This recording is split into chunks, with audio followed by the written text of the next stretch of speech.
Tes cris de lamentation sont pas venus vers moi, dit l'Éternel. Tu as le droit d'être en colère et crier ta souffrance, car ton cœur est dans l'abattement et tout s'effondre autour de toi. Tu es sans force, ne reste pas dans le silence. Sache que Jésus est avec toi. Ne te trompe pas d'ennemi, Dieu t'aime.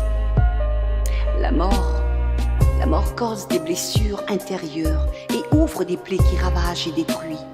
Tu ne peux ni penser ni bander. Aucun être humain n'a le contrôle face à la mort, malgré l'or et l'argent qu'il possède. L'homme n'est pas maître de son souffle pour pouvoir la retenir et n'a aucune puissance sur le jour de sa mort. Ton cœur est en souffrance malade, tu t'es grise percée dans tes entrailles, mais sache que la souffrance ne vient pas de Dieu. Lorsque l'Éternel donna le souffle de vie à nos premiers parents Adam et Ève, son but était que l'homme et la femme vivent éternellement et profitent de tous les bienfaits de sa création dans toute sa splendeur. En respectant ses ordonnances, Dieu a donné à l'homme le libre arbitre de faire le choix. Il ne nous a pas programmés comme un robot.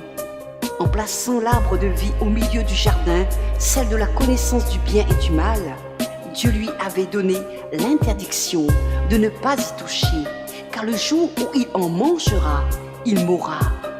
Le choix qu'a fait Adam était volontaire lorsque la femme lui donna le fruit à manger.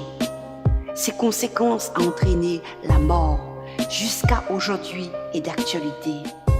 Nous ne pouvons pas reprocher à Dieu la mort d'une personne que nous aimons. Nous devons faire attention à la séduction qui risque de nous faire éloigner des commandements de Dieu et perdre notre âme pour la vie éternelle.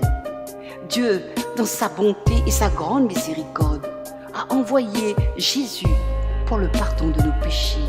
Par son sang parfait, sans défaut, sans tache, en donnant sa vie, Dieu nous donne une seconde chance. Dans son amour immense, il ne veut pas qu'aucun périsse, mais que toutes les nations soient sauvées. Dieu nous a promis qu'il y aura la résurrection des morts. Garde ton espérance dans la grâce qui nous sera apportée lorsque Jésus apparaîtra. Il est humain de pleurer.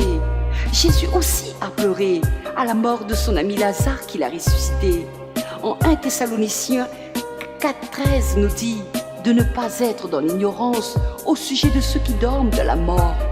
Ne t'afflige pas comme les autres qui n'ont point d'espérance.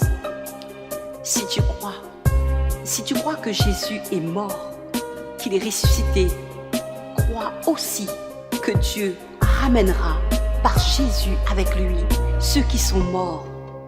Car lui-même a un signal donné à la voix d'un archange et au son d'une trompette, descendra du ciel et les morts en Christ ressusciteront. La mort est ton dernier ennemi. Mais Jésus a vaincu la mort.